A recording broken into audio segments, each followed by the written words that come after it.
मैं बुलाना चाहता हूँ हमारे आज के विशिष्ट विद्वान आदरणीय विपिन जी शास्त्री। विपिन जी शास्त्री के बारे में बताना चाहता हूँ। आदरणीय भाई साहब सिर्फ देश में ही नहीं बल्कि विदेशों में भी तत्व प्रचार को बहुत ही बखूबी लोगों तक पहुंचाते हैं। लोग इनको सुनने के लिए बहुत ही आतुर रहते हैं और यहाँ तक कि इन्होंने सतपथ पाठशाला, आपने नाम सुना होगा, बहुत ही फेमस नाम है, प्रसिद्ध नाम है। सतपथ पाठशाला के माध्यम से इन्होंने लोगों को तत्व ज्ञान पहुंचाने की कमान ठानी हुई है। तो आज हमारे बीच में उपस्थित हैं विपिन जी शास्त्री। जय बोलो देवादिदेव तीर्थंकर महावीर भगवान की जय। बहुत बढ़िया। अब हम आपको सीधे उस ज्ञान गंगा में ले चलते हैं जिसकी आप प्रतीक्षा कर रहे थे। और एक बड़ा प्रश्न हमारे सबके सामने है, आखिर ऐसी क्या वजह है कि जो धर्म कर रहे हैं बेचारे परेशान होते हैं और जो पाप कर रहे हैं वो ऐसो आराम में घूम रहे हैं। आज हम उसका समाधान लेंगे। विषय थोड़ा सा कठिन है। कठिन इसलिए है क्योंकि हमें जैन दर्शन के मूलभूत सिद्धांत, कर्म सिद्धांत की बारीकियां समझनी है। हालांकि हमारे यहाँ 8 साल का बच्चा सम्यक दर्शन प्राप्त कर सकता है, तो मैं समझता हूं हर बच्चे के लिए ये विषय बहुत सरल हो जाएगा। आप बिल्कुल चिंता मत करें, बस कॉपी पेन अपने साथ में जरूर ले लें। मैं फिर से याद दिला रहा हूं, कॉपी पेन जरूर अपने साथ में रखें और जहां भी आपको कोई बात समझ में नहीं आए आप लिख के रखें। हम इस विषय को एक बार आपको पूरा समझा देंगे, फिर इस पर डिस्कशन करेंगे, फिर इस पर चर्चाएं करेंगे, प्रश्नोत्तर करेंगे। कुछ प्रश्न हम आपसे पूछेंगे और आपको जो प्रश्न पूछने होंगे हम आपके लिए भी वो प्रश्न लाइन ओपन करेंगे। इसलिए अब हम आज के अपने मूल विषय को यहाँ से अपन प्रारंभ करते हैं। विषय आप सबको पता ही है, अपन सब मिलके मंगलाचरण करेंगे। नमो अरिहंताणं नमो सिद्धाणं नमो आयर्याणं नमो उवध्यायाणं नमो लोये सबसाहूणं।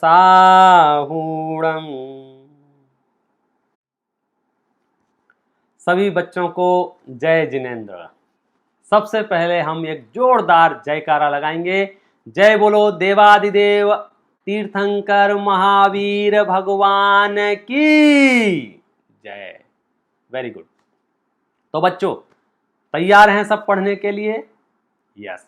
आज का विषय क्या है आपको पता है? टॉपिक है पापी सुखी धर्मात्मा दुखी, ऐसा क्यों? समझ में आ गया टॉपिक? पापी सुखी धर्मात्मा दुखी। ये देखिए, ये हमारा topic day to day life से जुड़ा हुआ है। बच्चों हम रोज देखते हैं ये चीजें, हमारे जिंदगी में प्रश्न उत्पन्न होता है। हम कभी कभी देखते हैं जो लोग पापी हैं, जो लोग पाप कर रहे हैं, जो लोग हिंसा कर रहे हैं, जो लोग झूठ बोल रहे हैं, जो लोग चोरी कर रहे हैं, जो लोग मांसाहार करते हैं या जिनके मांस का व्यापार है, जो लोग शराब बेचते हैं या जो लोग गंदे काम करते हैं, उनके जीवन में अच्छा होता है। बड़ी बड़ी गाड़ियों में घूम रहे हैं, वो बड़े बड़े हवाई जहाजों में घूम रहे हैं, बड़े बड़े बंगले हैं उनके पास रहने के लिए, बड़े बड़े घर हैं उनके पास। और दूसरी तरफ हम उन लोगों को देखते हैं जो लोग पूजा पाठ करते हैं, स्वाध्याय करते हैं, व्रत उपवास करते हैं, नियम संयम से रहते हैं, वो बेचारे परेशान होते हैं। उनके पास पैसे कम हो सकते हैं, उनको बीमारियां हो सकती हैं, उनका घर बहुत छोटा हो सकता है, उनके पास गाड़ियां नहीं हो सकती हैं, उनको पैदल चलना पड़ सकता है, उनकी शरीर में रोग हो सकते हैं, उन पर अस्पताल में इलाज कराने के पैसे नहीं होते हैं। तो ऐसा क्यों होता है? समझ में आ गया मामला? कुछ ऐसे लोग हैं जो बहुत पाप कर रहे हैं, बहुत पाप कर रहे हैं। जैसे कुछ गंदे बच्चे होते हैं जो चोरी करते हैं, झूठ बोलते हैं, गालियां देते हैं, फिर भी ऐसा लगता है हाँ इसको कोई नहीं डांटता है। और कुछ अच्छे बच्चे होते हैं जो थोड़ी भी गलती करते हैं तो मम्मी पापा उसको बहुत डांट देते हैं, टीचर उसको बहुत डांट देते हैं, तो उसको लगता है यार मैं तो अच्छा बच्चा हूँ फिर भी मुझे डांट पड़ गई, और ये गंदा बच्चा है इसको कोई डांटता नहीं है। ऐसा क्यों होता है? ये भेदभाव क्यों होता है? ये पक्षपात क्यों होता है? इसका कारण क्या है? तो बच्चों इसका कारण समझने के लिए आपको थोड़ी सी मेहनत करनी होगी। क्या आप मेहनत करने को तैयार हैं? मेहनत करनी होगी अर्थात आपको कर्म सिद्धांत समझना होगा। क्या सिद्धांत समझना होगा? कर्म सिद्धांत समझना होगा। तो जिन बच्चों के पास कॉपी पेन है बस तैयार हो जाइए। पेन आपके पास होगा तो उसका ऐसा बटन दबाइए और चालू कर लीजिए पेन को, कॉपी सामने रख लीजिए और अब मैं बोलना शुरू करूंगा और जो बात भी आपको अच्छी लगे, जो बात भी आपको बढ़िया लगे उसको आप तुरंत लिख लीजिए। और जब मैं बोलूंगा तो निश्चित तौर पर कुछ बातें आपको समझ में आएंगी और कुछ बातें समझ में नहीं आएंगी।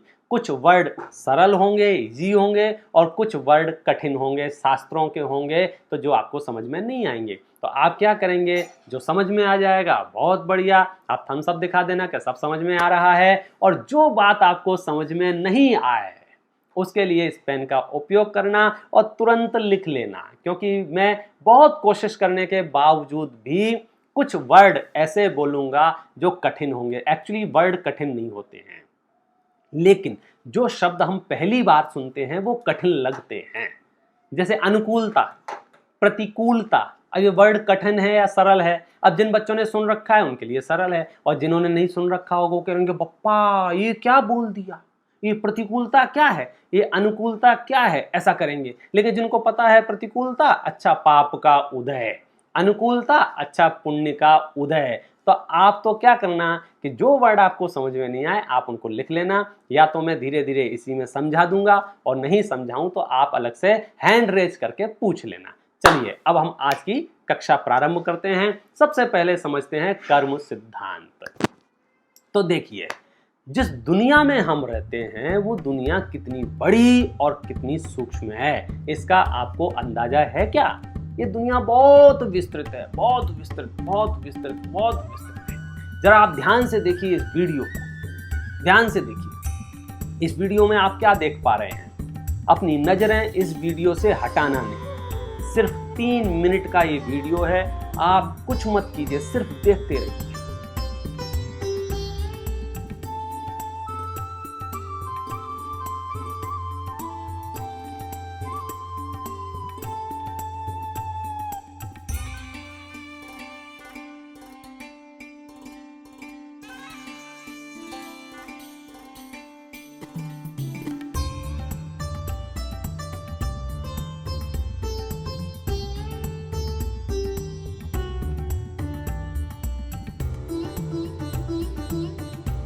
आप कंटिन्यू देखते रहिए, सिर्फ देखते रहिए। क्या हो रहा है, हमने इसको जूम आउट किया है। एक छत पर कोई व्यक्ति लेटा हुआ है और हमने उसको जूम आउट किया है। हम दिखाना चाहते हैं कि इस दुनिया में क्या क्या भरा हुआ है।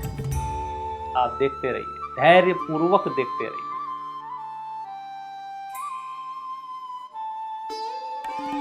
अरे बाप रे, ये जो कुछ भी आप देख रहे हैं बच्चों, ये पूरी दुनिया का चित्र नहीं है, ये पूरी दुनिया का वीडियो नहीं है, ये तो पूरी दुनिया का एक छोटा सा हिस्सा है, एक छोटा सा टुकड़ा है। ये 3 लोक वाली जो दुनिया है हमारी, ऊर्ध्वलोक, मध्यलोक और अधोलोक, उसमें से ये सिर्फ मध्यलोक का छोटा सा हिस्सा है। वो छोटा सा हिस्सा भी कितना बड़ा है और कितना सूक्ष्म है, जरा ध्यान से देखते रहिए, फिर मैं आपको बात बताऊंगा।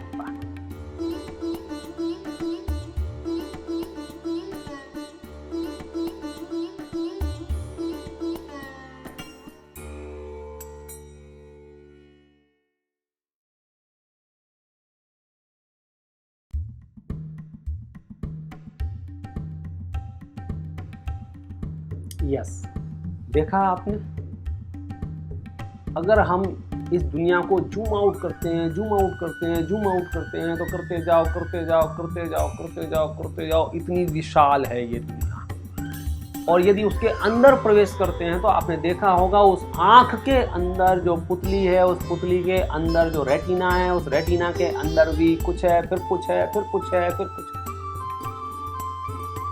ये तो वह बात बताई है जो हमारी तुम्हारी आंखें देख सकती हैं। हमारे तुम्हारे वैज्ञानिकों ने जितनी रिसर्च कर ली है, बात यहाँ चल रही है सर्वज्ञ परमात्मा की, बात यहाँ चल रही है जैन दर्शन के परिप्रेक्ष्य में। पूरी दुनिया अगर बात करेंगे हम तो इस दुनिया में अनंत जीव हैं, अनंत जीव हैं, अनंत जीव हैं। दुनिया बहुत बड़ी है और उस बड़ी दुनिया में अनंत जीव हैं।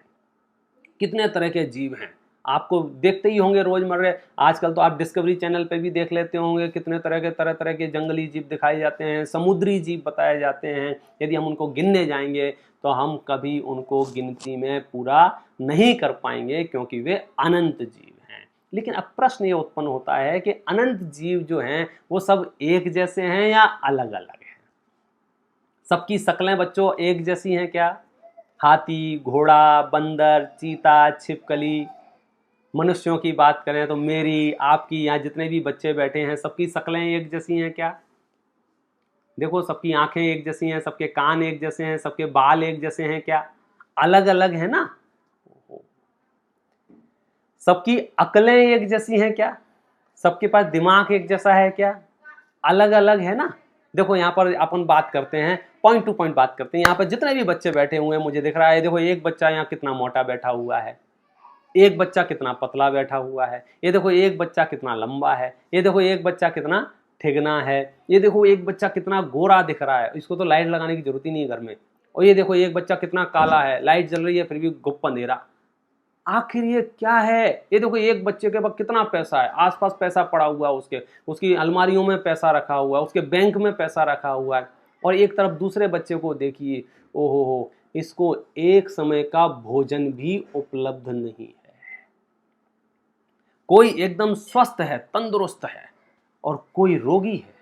किसी की जिंदगी पूरी अस्पतालों में बीत जाती है, रोज हॉस्पिटल जाना पड़ता है उनको, रोज दवाइयाँ लेनी पड़ती हैं उनको। और कोई है जिसको दवाइयाँ आज तक चखी ही नहीं है, स्वाद ही नहीं लिया है दवाइयाँ कैसी होती हैं। आखिर ये सब क्यों होता है? कोई बता सकता है इतने बच्चों में से? यस, बहुत बढ़िया, सही उत्तर दिया है आपने। ये सब कर्मों की वजह से होता है। यदि आपको इतनी सी बात समझ में आ गई तो अब दुनिया की कोई ताकत आपको दुखी नहीं कर सकती है, क्योंकि हमारी सबसे बड़ी कमजोरी यही है कि हम हमारे लाइफ में जो कुछ भी अच्छा या बुरा होता है, हम ब्लेमिंग नेचर के लोग हैं। हम आरोप लगाते रहते हैं, ये इनकी वजह से हुआ है, ये इनकी वजह से हुआ है। जैसे मेरा एक्सीडेंट हो गया तो सबसे पहले मेरे मुंह से क्या निकलेगा? किसकी वजह से हुआ एक्सीडेंट? के सामने वाले ने रॉन्ग साइड में गाड़ी चला रहा था। अगर सामने वाला रॉन्ग साइड में गाड़ी नहीं चला रहा होगा तो फिर क्या करूंगा? ब्लेम कैसे करूंगा मैं किसी के ऊपर? तो कहेगा मेरी गाड़ी खराब हो गई थी, मेरी कोई गलती नहीं है। अच्छा, गाड़ी भी सही चल रही हो तो फिर क्या कहेगा?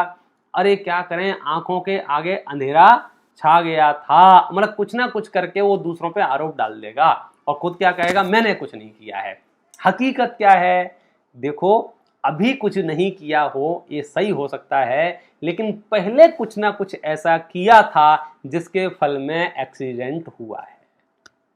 हमारी प्रॉब्लम ये है कि हम आधी पिक्चर देखते हैं और परेशान हो जाते हैं। जैसे एक बच्चा दूसरे बच्चे को खींच के चांटा मारता है, तो मैंने उसको पकड़ लिया, बेटा तुमने चांटा क्यों मारा इसको? पता है उसने क्या जवाब दिया? अंकल, कल इसने मुझे 2 मारे थे। कितने मारे थे? 2। अच्छा, अब बताओ बच्चों, मैं उसके साथ क्या करूंगा? मैंने उसका हाथ छोड़ दिया। क्यों? क्योंकि मुझे लगा इस बेचारे की कोई गलती नहीं है, क्योंकि इसने 2 खाए थे, उसके बदले में अभी तो इसने 1 ही मारा है। हमारी याददाश्त बहुत कमजोर है। हम पिछली गतियों में थे, कोई नरक गति में था, कोई त्रेंच गति में था, कोई देव गति में था, कोई मनुष्य गति में था। तो हम अलग अलग गतियों से आए हैं ना, तो हमने वहां पर क्या पुण्य और क्या पाप किए हमको कुछ याद नहीं है। इसलिए हम हर रोज सरप्राइज होते रहते हैं, अरे ऐसा कैसे हो गया मेरे साथ, अरे ऐसा कैसे हो गया, अरे मैंने तो कुछ लिखा ही नहीं था परीक्षाओं में फिर भी मैं टॉप आ गया, अरे मैं तो बहुत लिख के आया था, मैंने तो 3-3 कॉपियां भरी थी उसके बाद भी मेरे नंबर अच्छे नहीं आए हैं। मैं तो बहुत खाता हूँ, सुबह भी, दोपहर भी, शाम को मम्मी खूब बादाम खिलाती है, काजू खिलाती है और खूब खिलाती रहती है, लेकिन फिर भी मैं दुबला पतला हूँ। मैं तो बहुत व्यायाम करता हूँ फिर भी मैं रोगी हूँ। मैं तो कुछ नहीं करता हूँ फिर भी मैं स्वस्थ हूँ। तो इस तरह से जो हम सरप्राइज होते हैं, हम रोज देखते हैं, हम वर्तमान में ऐसा कुछ नहीं कर रहे हैं फिर भी हमारे सामने उस टाइप के रिजल्ट होते हैं। इसका मतलब क्या है कि बात वर्तमान की नहीं है, बात भूतकाल की है। अच्छा मुझे बताओ, इस दुनिया में कितने बच्चे होंगे? बच्चे तो बहुत होंगे, बच्चों को जाने दो। कितने जैन बच्चे होंगे? और जैन बच्चे तो बहुत होंगे। अच्छा, जैन बच्चों में भी जो अभी इस शिविर में रजिस्ट्रेशन कराया है, ऐसे कितने बच्चे होंगे? क्या बोले हजारों से हैं, 13-14 हजार बच्चे हो गए हैं। अच्छा, उनमें से अभी कक्षा में कितने बच्चे हैं? लाइव मुझे दिख रहे हैं 1000 बच्चे तो यहाँ जूम ऐप पे दिख रहे हैं, बाकी यूट्यूब पे सुन रहे होंगे। तो ये कितने बच्चे हुए? 13,000 में से 2000 बच्चे हो गए। तो इसका मतलब क्या हुआ कि रजिस्ट्रेशन जब 13,000 ने कराया है तो 2-3 हजार बच्चे ही क्यों सुन पा रहे हैं? बताइए जरा, सोचिए। क्योंकि उनका कर्म का उदय, सबका पुण्य का उदय नहीं है। इतना पुण्य का उदय तो था कि रजिस्ट्रेशन कर ले हुए, इतना पुण्य का उदय नहीं है वो कक्षा अटेंड कर पाए। कई बच्चों का ऐसा पाप का उदय होता है, दिन भर ठीक रहते हैं, जैसे ही कक्षा का समय होता है उनको सूसू लगाती है, उनको पट्टी लगाती है, उनका पेट दर्द होने लगता है, उनका माथा दुखने लगता है। हमको लगता है ये बच्चा नाटक कर रहा है, एक्चुअल उसके पाप कर्म का उदय है, इसलिए उसका मन नहीं लगता है। और जब पुण्य कर्म का उदय होता है तो उसका बहुत मन लगता है। कई बच्चे 5-5, 10-10 मिनट पहले से ही आलती पालती मार के बैठ जाए। एक देखो ये बच्चा, ये आकाश कितने अच्छे से बैठा हुआ है, बहुत बढ़िया बेटा, बहुत अच्छे से, ऐसे ही सुनो ध्यान से। आप समझो इस बात को कि हम जो देखते हैं हमारी जिंदगी में अच्छा या बुरा हो रहा है, वो किसकी वजह से हो रहा है? कर्मों की वजह से। अच्छे को हम अनुकूल कहते हैं, बुरे को हम प्रतिकूल कहते हैं। क्या बोला मैंने? अच्छे को अनुकूल कहते हैं और बुरे को प्रतिकूल कहते हैं। तो जो भी अनुकूलता या प्रतिकूलता है वो किसकी वजह से है? कर्मों की वजह से। अनुकूलताएं जिस कर्म की वजह से हैं उस कर्म को बोलते हैं पुण्य। क्या बोला? उस कर्म को क्या बोलते हैं? पुण्य। अनुकूलताएं जिसकी वजह से हैं उस कर्म को क्या बोलते हैं? पुण्य। और प्रतिकूलताएं जिसकी वजह से हैं उस कर्म को क्या बोलते हैं? पाप। तो हमको आज जो बात करनी है इन दो शब्दों पे बहुत डिटेल में बात करनी है। किस पे? पुण्य और पाप। पुण्य और पाप, सुबह से शाम तक हम इन्हीं में डूबे हुए हैं और हम इनसे अच्छी तरह परिचित हैं। आप पुण्य का उदय और पाप का उदय समझ गए अच्छे से। पुण्य प्लस उदय पुण्य का उदय, पुण्य पाप प्लस उदय पाप का उदय। अब मैं आपको एग्जाम्पल दूंगा और आपको बताना है या पुण्य का उदय है या पाप का उदय है। ठीक है, आप बताएंगे? रेडी? तो सुनिए, बताइए। ये देखिए, ये चित्र देखिए। अब ये 15 मजदूर अभी अपने घर जा रहे थे और रात को थक गए थे तो वो पटरियों पे सो गए थे, बराबर है। और पटरियों पे सोने के बाद क्या हुआ? वहां से एक दौड़ती हुई ट्रेन आई और 15 लोगों के ऊपर चढ़ गई। ये औरंगाबाद की घटना है, अभी 1 हफ्ते पहले की घटना है ये बात। बोलो, उन 15 लोगों का पुण्य का उदय या पाप का उदय? सोचो। अब दिक्कत यह है, हमको लग रहा है अभी उन्होंने क्या किया है? अभी तो बेचारे शांति से सो रहे थे, उन्होंने किसी का बुरा भी नहीं किया था, वो किसी को गाली भी नहीं दे रहे थे, वो किसी से लड़ भी नहीं रहे थे, वो तो सो रहे थे शांति से। तो सोते सोते भी कर्म का उदय आ जाता है क्या?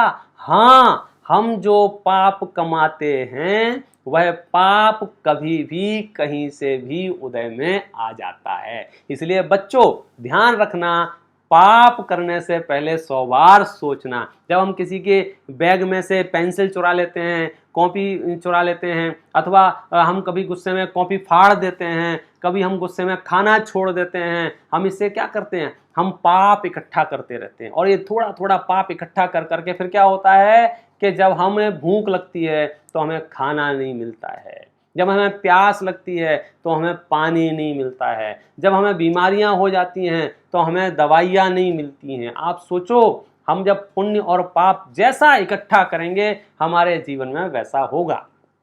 इसमें एक बात ध्यान रखने वाली एक ये भी है, ये जो पाप होता है ना, पाप कैसे होता है? आप मैं एक एग्जाम्पल दूंगा, आपको आंसर देना, मन ही मन में आंसर देना है, बाद में हम आपसे अलग से पूछेंगे। एक आप यहाँ कक्षा में बैठे हुए हैं, एक बड़ा हॉल है, वहाँ पर आप गए और वहाँ पर आप बैठे हुए हैं। जैसे ही आपको अपनी कुर्सी पर बैठे तो आपने देखा सामने एक 500 रुपए पड़े हुए हैं। बच्चों स्टोरी सुना रहा हूँ मैं आपको। ए आकाश, इधर देखो, हम जिस कुर्सी पर बैठे हमारे सामने 500 रुपए पड़े हुए हैं। अब क्या किया? जैसे ही मैंने 500 रुपए देखे मेरे मन में चोरी का भाव आया।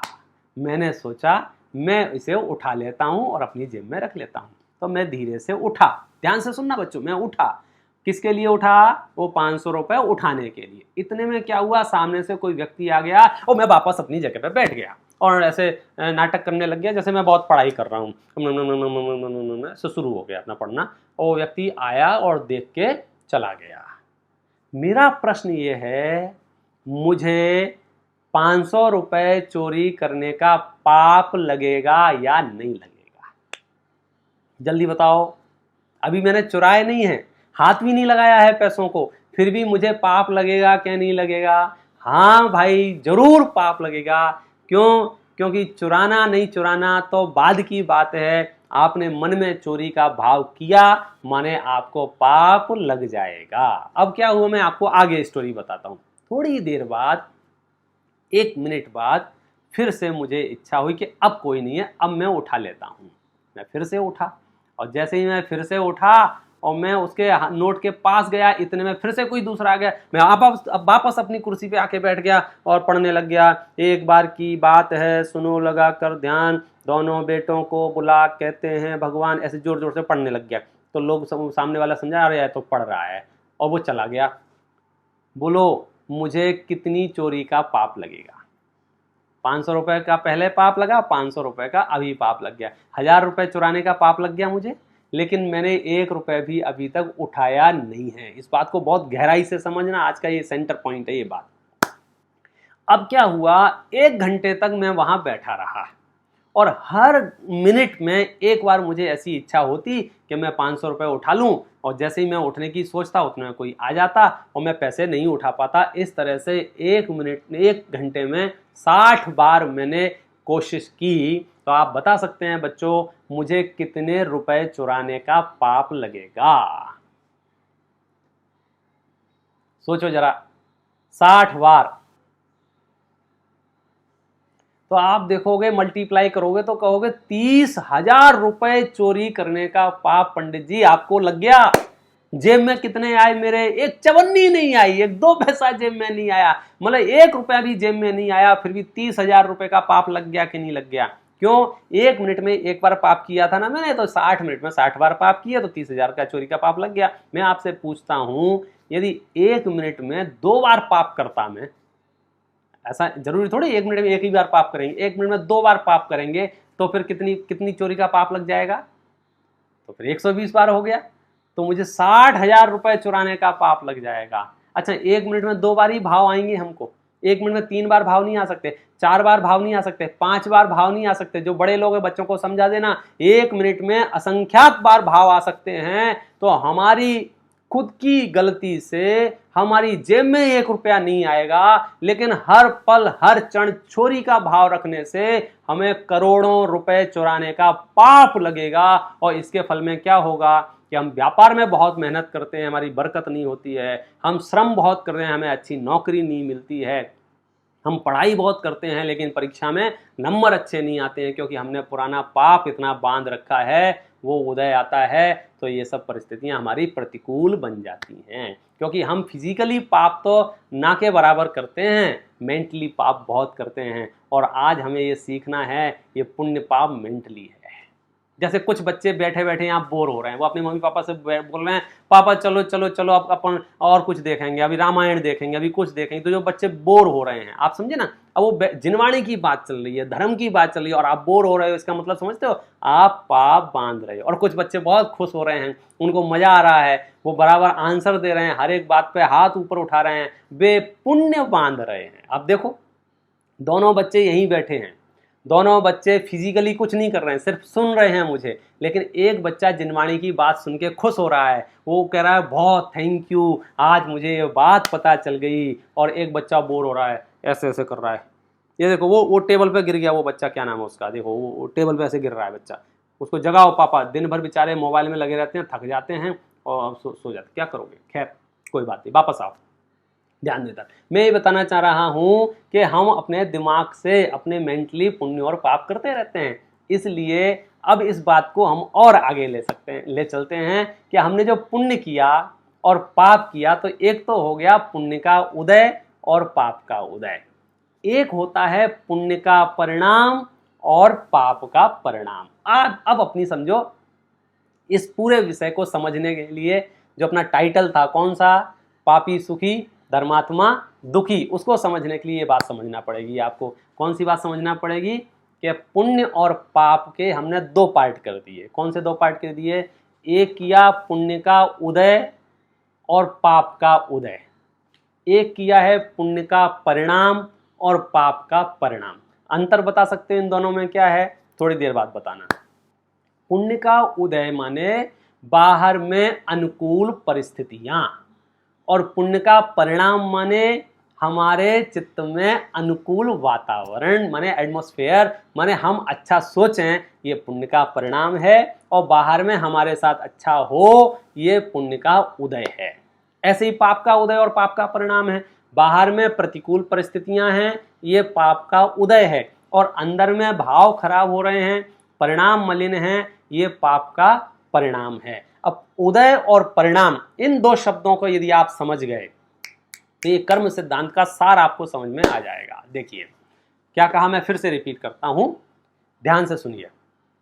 पुण्य का उदय और पाप का उदय, पुण्य का परिणाम और पाप का परिणाम। ठीक है, अब मैं आपसे कुछ प्रश्न पूछूंगा, आप अपने मन में आंसर देना। किसी ने आपको गाली दी, क्या दी? गाली। ये क्या है, पुण्य का उदय या पाप का उदय? तो आप कहेंगे पंडित जी ये मेरे पाप का उदय है। ठीक है, अब गाली सुनने के बाद यदि आप मुस्कुराए और यदि आपने कहा कि मुझे नहीं चाहिए तेरी गाली, रख ले अपने पास, ये क्या है? पुण्य का परिणाम। और गाली सुनने के बाद उसने एक गाली दी और हमने उसको बदल के 2 गाली दी, तो ये क्या है? पाप का परिणाम। समझ में आ रहा है बच्चों? मैं फिर से बोलता हूं, किसी ने आपको गाली दी, ये क्या है? पाप का उदय। और गाली सुनने के बाद आपको विचार अच्छे आए या बुरे आए, आपको क्रोध का भाव आया या क्षमा का भाव आया, यदि क्रोध का भाव आया तो ये पाप का परिणाम है, और क्षमा का भाव आया तो ये, जल्दी बोलो क्या है? ये पुण्य का परिणाम है। समझ में आया कैसा पुण्य का उदय और कैसा पुण्य का परिणाम, कैसा पाप का उदय और कैसा पाप का परिणाम?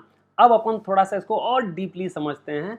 खास करके जब मैं डीपली बोलता हूँ, डीपली माने शास्त्र की भाषा में, क्योंकि हमको पता रहना चाहिए शास्त्रों में क्या शब्द हैं, ताकि कभी हम प्रवचन सुने या जिनवाणी पढ़ें और वहाँ ये शब्द आए तो हमें पता होना चाहिए इसका मतलब क्या है। तो सबसे पहले आप इन 4 भेदों को याद कर लीजिए, लिख लीजिए, और जिन बच्चों को अभी समझ में नहीं आया, मैं उनके पेरेंट्स से कहूँगा वे उनको इस विषय को समझने में हेल्प करें। विषय थोड़ा सा कठिन है, लेकिन आप तसल्ली से समझाएंगे तो उनको जरूर समझ में आएगा। अभी आप 4 पॉइंट लिख लीजिए। सबसे पहले नंबर का भेद है इसका, पुण्यानुबंधी पुण्य का उदय। शब्दों से ही साफ पता चल रहा है। पुण्यानुबंधी माने पुण्य को समेटने वाला, पुण्य का बंध करने वाला, पुण्य का एग्रीमेंट करने वाला, पुण्य कमाने वाला, पुण्य का उदय। एक ऐसी परिस्थिति होती है कि उदय भी पुण्य का होता है और बंध भी पुण्य का होता है। जैसे पुण्य का उदय है, हम और आप मनुष्य गति में हैं, और अभी हम क्या कर रहे हैं? जिनवाणी पढ़ रहे हैं, तो क्या कर रहे हैं? पुण्य कमा रहे हैं। तो उदय भी पुण्य का है और कमाई भी पुण्य की है। इसको बोलते हैं पुण्यानुबंधी पुण्य का उदय। दूसरा है पुण्यानुबंधी पाप का उदय।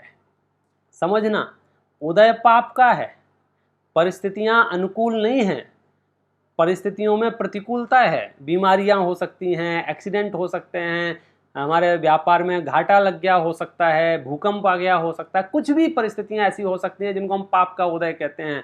लेकिन हमारे परिणाम शांत हैं, हमारे विचार शांत हैं, हमारा मन शांत है, इसको हम कहेंगे पुण्यानुबंधी पाप का उदय।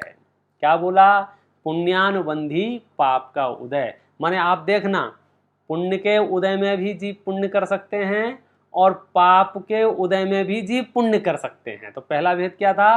पुण्यानुबंधी पुण्य का उदय। दूसरा भेद क्या है? पुण्यानुबंधी पाप का उदय। तीसरा भेद है पापानुबंधी पुण्य का उदय।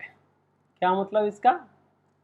पापानुबंधी पुण्य का उदय, पाप कमाने वाला पुण्य का उदय, पाप का अनुबंध कराने वाला पुण्य का उदय। उदय काय का है? पुण्य का, और बंध काय का है? पाप का। ऐसा होता है क्या? हाँ, होता नहीं है, हो रहा है भाई साहब। बहुत लोगों के साथ ऐसा होता है कि उदय पुण्य का है। उदय पुण्य का माने उनके पास बहुत पैसा है, बहुत रुपया है, लेकिन विचारों में हिंसा है, झूठ है, चोरी है। मैं आपके बच्चों के लेवल का एग्जाम्पल दूं, समझो पापा ने आपको 10 रुपया दिए, तो ये आपका क्या है? पुण्य का उदय। 10 रुपया मिल गए। अब आपने क्या किया? उन 10 रुपयों से बाजार में गए और फटाका खरीद के ले आए। क्या करके आए? फटाका। उस फटाके को चलाया तो वहां के आसपास के जितने भी जीव थे वो सारे जीव छटपटा के बेचारे तड़प तड़प के वहीं पर मर गए। तो बंध किसका हुआ? पाप का। कमाया क्या आपने? पाप। उदय किसका था? पुण्य का। तो इसका क्या वाक्य बनेगा? इसका पापानुबंधी पुण्य का उदय। क्या वाक्य बनेगा? पापानुबंधी पुण्य का उदय। और एक होता है पापानुबंधी पाप का उदय। पहले भी उदय पाप का आया, दुकान में समझो आग लग गई, व्यापार में घाटा हो गया, अथवा बीमारियां आ गई या रोग हो गया, ऊपर से हम और कषाय कर रहे हैं और आकुलता कर रहे हैं और बेचैन हो रहे हैं, तो हम बंध भी पाप का ही कर रहे हैं। जैसे सामने वाले ने, किसी ने आपको गाली दी। क्या दी? गाली। ये बात नहीं चल चुकी है? गाली दी। अब गाली सुनने के बाद हमने क्या किया? हमने उसको डबल गाली दी। ये क्या है? पापानुबंधी पाप का उदय। पहले से ही आपके पाप का उदय आया, इसलिए तो आपको गाली खाने को पड़ रही थी। अब आपने क्या किया कि और गाली दी। तो इस तरह से हम 4 प्रकार से इन पुण्य पाप को देख सकते हैं। और जिन बच्चों को, बड़ों को, महिलाओं को, पुरुषों को ये 4 भेद समझ में आ गए, उन्हें समझ लिए जिनागम का सार समझ में आ जाएगा, सारे प्रश्न आपके समाधान हो जाएंगे। अब मैं आपको एक एक एग्जाम्पल देता जाऊंगा और आप सोचते जाइए क्या पुण्यानुबंधी है, क्या पापानुबंधी है, क्या पुण्य का उदय है और क्या पाप का उदय है। ठीक है, देखिए 5 पांडव, नाम सुना है आपने? यस।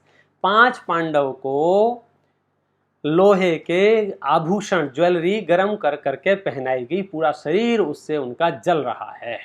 ये क्या है? उनके पाप का उदय। लेकिन ये पाप का उदय कैसा है?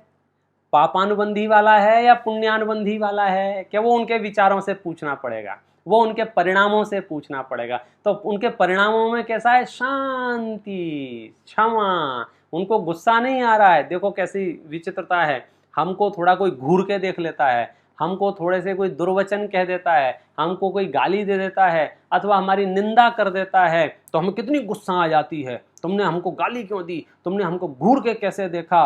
और हम तुम्हें देख लेंगे।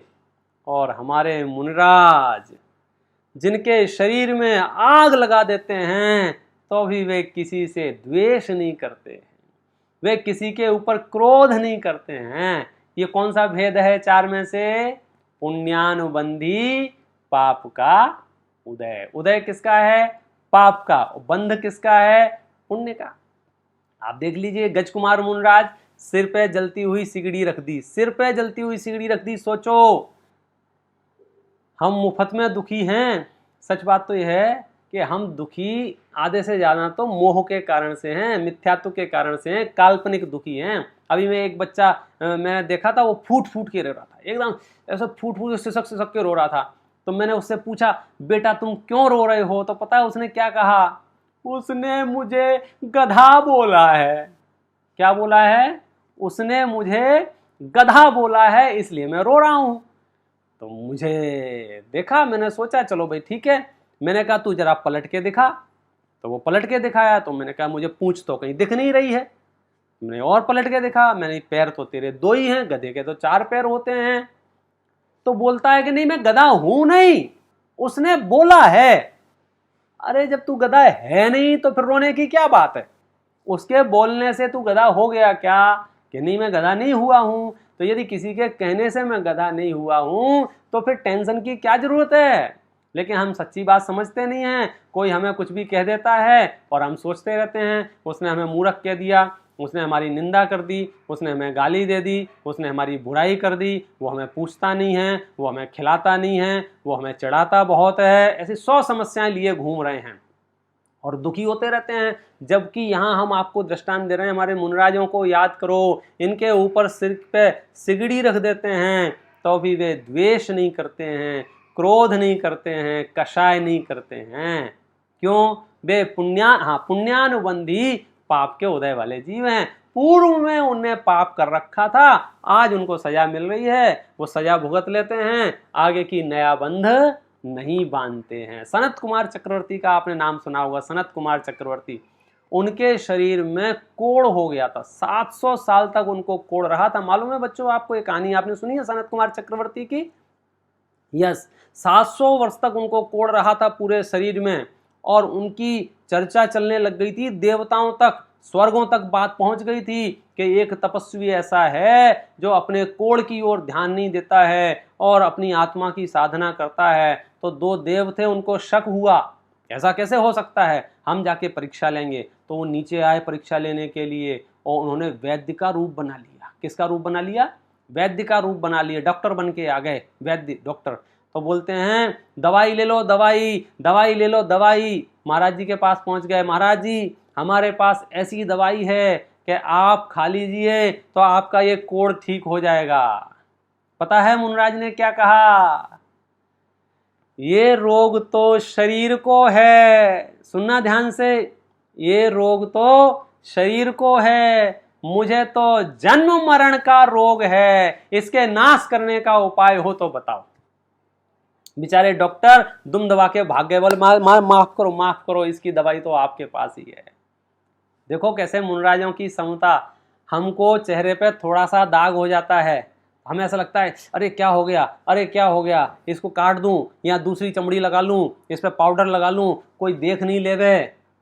हम सामायिक नहीं कर सकते हैं, 4 लोग में उठ बैठ नहीं सकते हैं। और सनत कुमार चक्रवर्ती जैसे जीव 700 वर्ष तक उनको कोड़ रहा, फिर भी वो निराबाद धर्म करते रहे। यह है पुण्यानुबंधी पाप का उदय।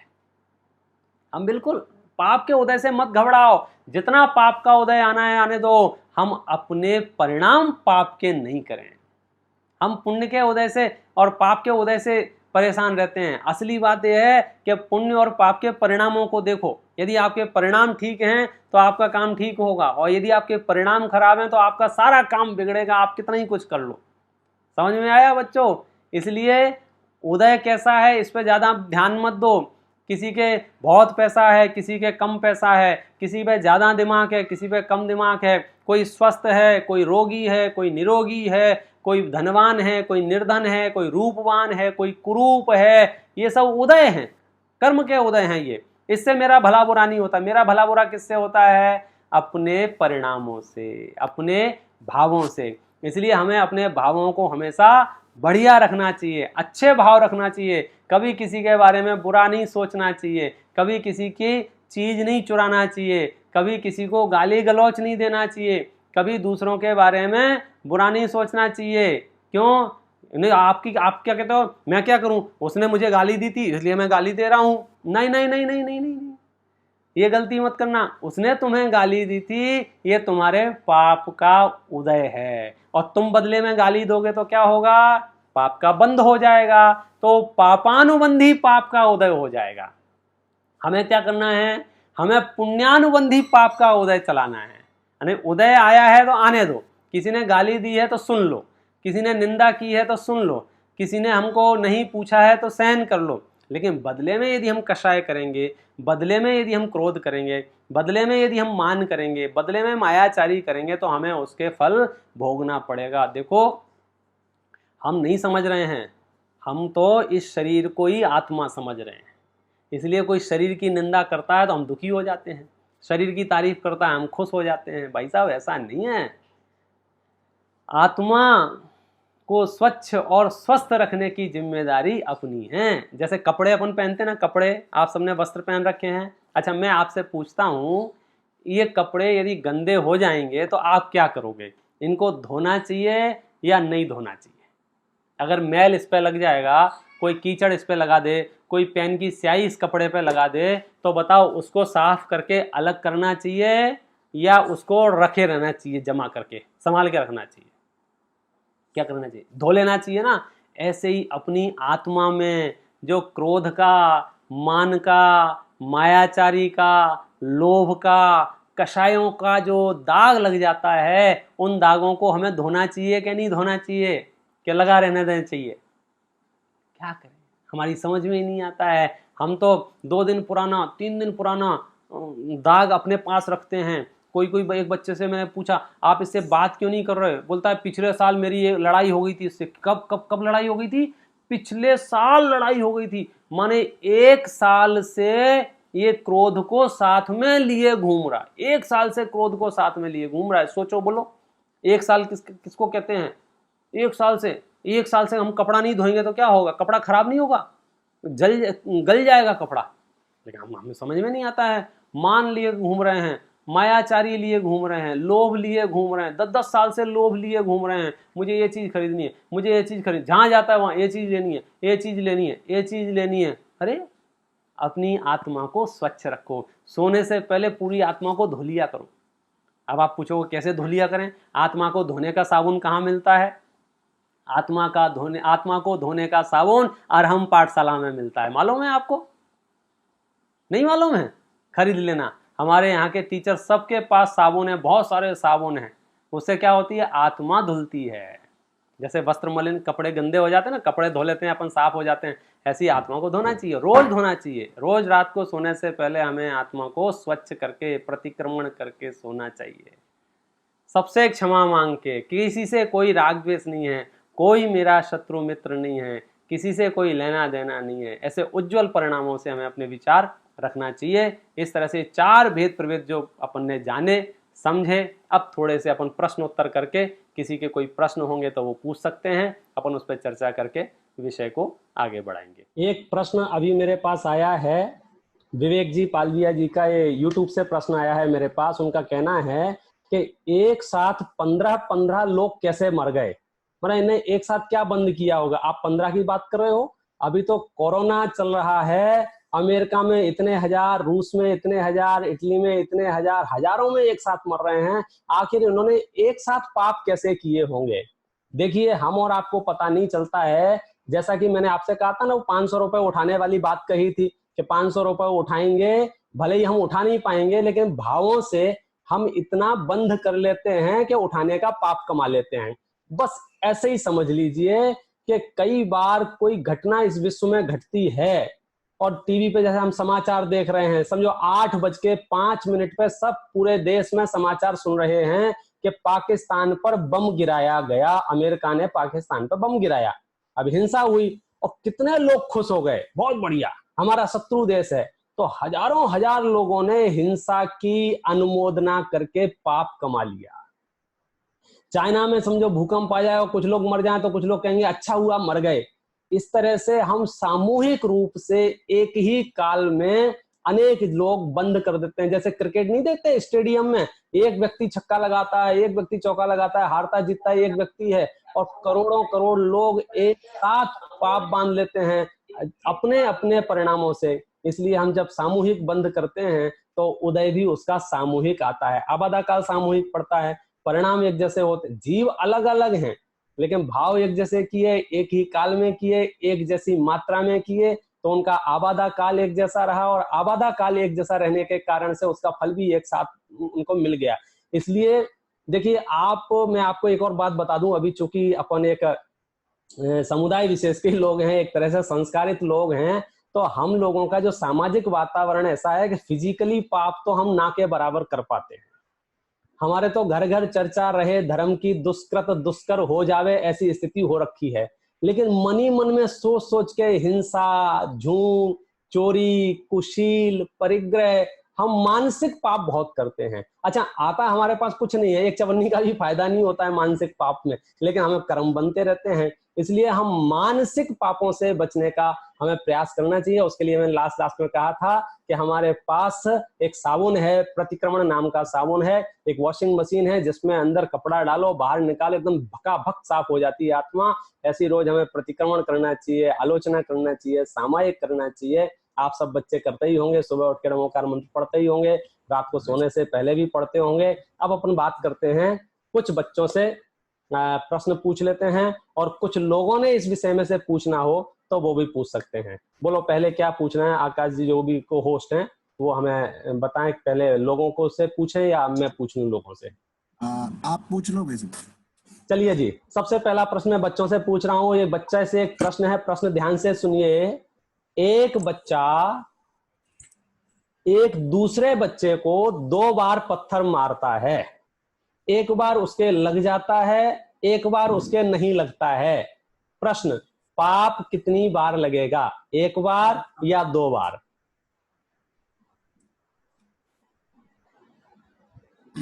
हम पूछते हैं नेहा जैन मोबाइल, बताइए। पाप 2 बार लगेगा प्रिया जी। वेरी गुड, आप समझ गए, बहुत बढ़िया है। नेक्स्ट क्वेश्चन मैं आपसे पूछना चाहता हूं, अब आपको जो 4 भेद बताए थे ना, पुण्यानुबंधी, पाप का उदय, पापानुबंधी, पुण्य का उदय, उन 4 में से आपको नाम बताना है। मैं सिचुएशन बता रहा हूं।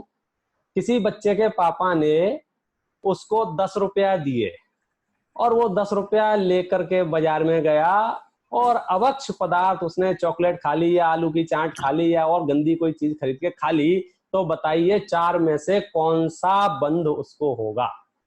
कौन बताएगा? लेवल 10 में से साक्षी दोषी। साक्षी दोषी, चलो उनको नहीं आ रहा है, किसी और से पूछते हैं। अंशिका जैन।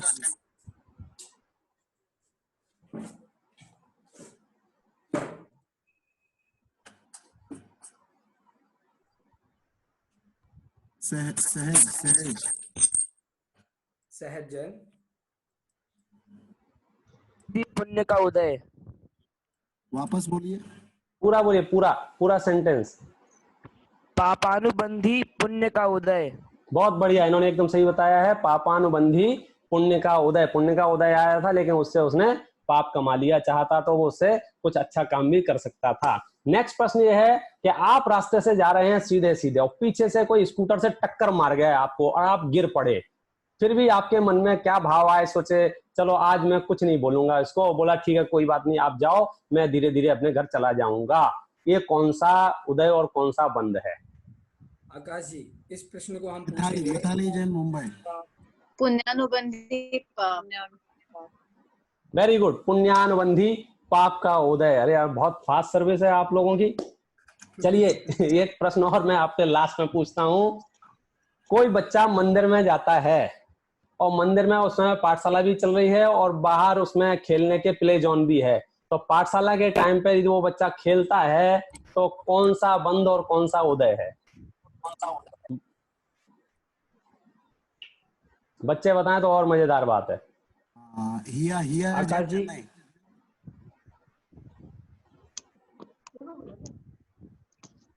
पुण्यानुबंधी पाप का उदय। अरे वेरी गुड, पुण्यानुबंधी पाप का उदय। ताली बजाऊं कि नहीं बजाऊं? हा हा, इनका आंसर एकदम गलत है, कोई ताली नहीं बजाएगा।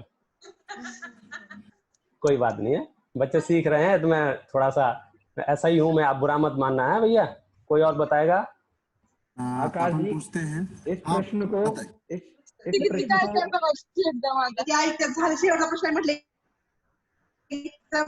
मंदिर में पाठशाला चालू है। अच्छी क्यों कर रही है पापानुबंधी पुण्यता उदय।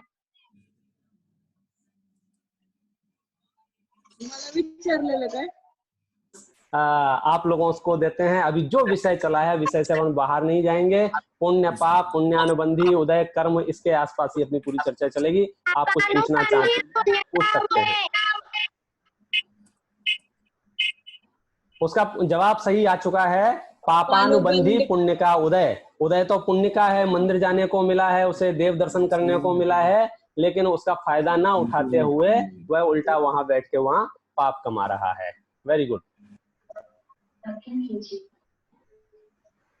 अर्पित जी, एक बार अनम्यूट करें Akash ji. Okay, thank you so much. बहुत बहुत धन्यवाद विपिन जी भाई साहब का, जिन्होंने बताया कि हमारे जीवन में इस प्रकार की परिस्थितियां आती हैं और हम दूसरों को ब्लेम करते रहते हैं, इसने किया, उसने किया, इसने किया, उसने किया, जबकि हमारे पाप के उदय में इस प्रकार की परिस्थितियां आती हैं, लेकिन हमें अपने परिणामों को संभालना चाहिए और हमें आंख उल्टा नहीं करना चाहिए, क्योंकि यदि हम पुण्य परिणाम रहेंगे तो हमारा पुण्य का बंध होगा और फिर पुण्य के बंध से हमारे आगे अनुकूलताएं मिलेगी। लेकिन हम करते कुछ अलग ही हैं। हम पाप को उदय आता है और तुरंत परेशान हो जाते हैं, और ऐसे परेशान हो जाते हैं हम रोने लगते हैं, बिलखने लगते हैं, डांटने लगते हैं, क्या पता क्या क्या नहीं करने लगते हैं। तो हमें इन सब अपने परिणामों का ख्याल रखना चाहिए। बहुत ही सुंदर आज की हमारी यह क्लास रही। सब लोगों को बहुत मजा आया। मैं यूट्यूब पे भी बहुत सारे कमेंट्स देख रहा हूँ, बहुत लोगों को मजा आ रहा है। मेरे पास व्हाट्सएप पे भी बहुत सारे लोगों के मैसेज आ रहे हैं। बहुत ही अच्छी आज क्लास रही और मैं बहुत बहुत धन्यवाद ज्ञापित करना चाहता हूँ आदरणीय विपिन जी भाई साहब का।